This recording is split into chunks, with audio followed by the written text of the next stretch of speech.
क्या आपने कभी ऐसा कार्टून देखा है जिसमें कार्टून के बीच में लिखा हो, बच्चों को पढ़ाना उचित नहीं है, लेकिन फिर माता पिता को शिक्षित करना चाहिए? क्या आपको लगता है कि आप एक उच्च गुणवत्ता वाले माता पिता हैं? अभी भी इस कार्टून के बारे में बहुत सी बातें अपमानजनक हैं। लड़के वांग जियो ने कहा कि वह बिल्कुल भी स्कूल नहीं जाना चाहता है। उसकी मां से अंतहीन कक्षाएं, अंतहीन परीक्षण और अंतहीन शिक्षा मिलती है। उसने स्कूल जाने से बचने के लिए हर तरह के हथकंडे अपनाए हैं और वह अपनी दादी के सामने रोता रहता है। वह अपनी दादी के साथ अपने चाचा के घर गई और उसकी मां ने एक नजर में उसकी छोटी सी चाल को समझ लिया।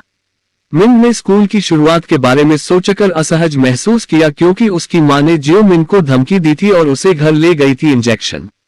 केवल दादी ही समझ सकती थी कि जियो मिन की दादी ने कहा कि चूंकि उसे कुछ पसंद नहीं था, इसलिए उसे मजबूर करना पड़ा। उसे ये पसंद आया और उसकी मां ने तुरंत इसका विरोध किया।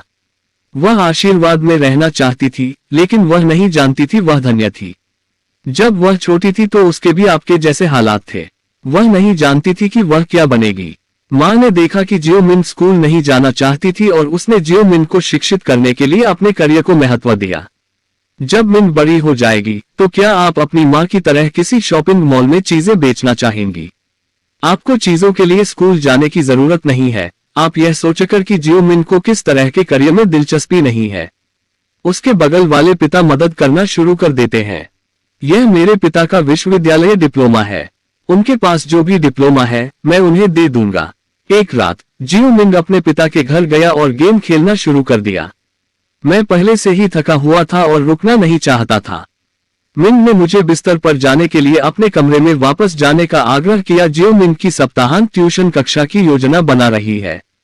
सेमेस्टर के लिए 2 और सप्ताहांत ट्यूशन कक्षाएं होंगी। जियो मिन कमरे में गया और जल्दी सो गया। वह एक नए दोस्त से मिला, वांग